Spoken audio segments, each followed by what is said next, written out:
Dankie Morney, JK, dis lekker met jou te praat en die pad is actually so mooi geweest. Ons het rustig gery, ons wees nie soos hier, want jy weet Nelspruit voel partykeer ver, maar ek weet nie, as jy in die bosfeesie is, dan is dit naby. So ek's baie bly om te sien. Dis baie lekker om jou idee.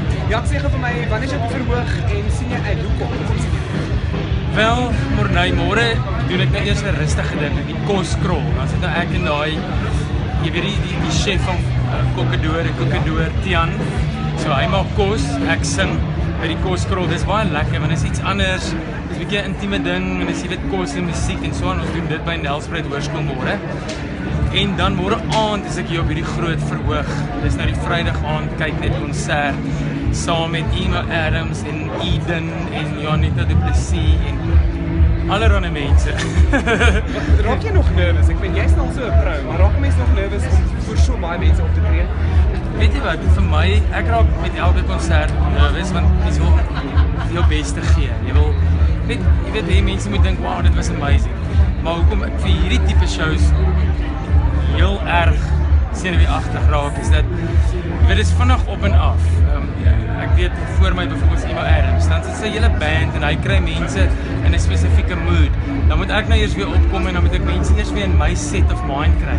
So al is dit verskriklik lekker en ongelooflik om voor so baie mense op te tree, is dit nogals, dit is nerve-wracking want daar's alle mense, party mense is daar vir Janita Du Plessis, ander mense is daar vir Dr. Victor.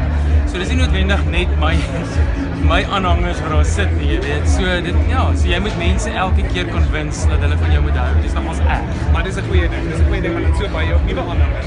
Ja, ek sê gou, waarmee is jy nog doen?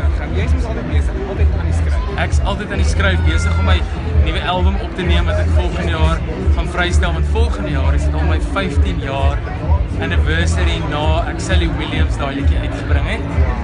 So ek kan glo 15 jaar het gevlieg en dit is my wonderlik om te dink ek sing nog, jy weet, ek doen nog wat ek wil. Dis nog my passie, ek geniet dit so. So ek is besig om daai album op te neem en dan verder baie konserte, jy weet, mens moet die pot aan die kook hou. Ek het 3 fantastiese kinders, maar hulle kos baie duur. En ek begin bietjie later in die jaar weer met 'n televisiereeks, reis na gister, so dis al ons 5de reeks wat ons begin opneem. So nee, wat ek's besig. Dis goed om besig te bly. Ja, dis lekker om met jou op te vang. Geniet die fees en ons hou vir jou nog op die verhoog. Dankie Morney, JK, en jy lyk ook goed. Ek kan sien jy het daarom jou sunblock aangesmeer. Ons draai.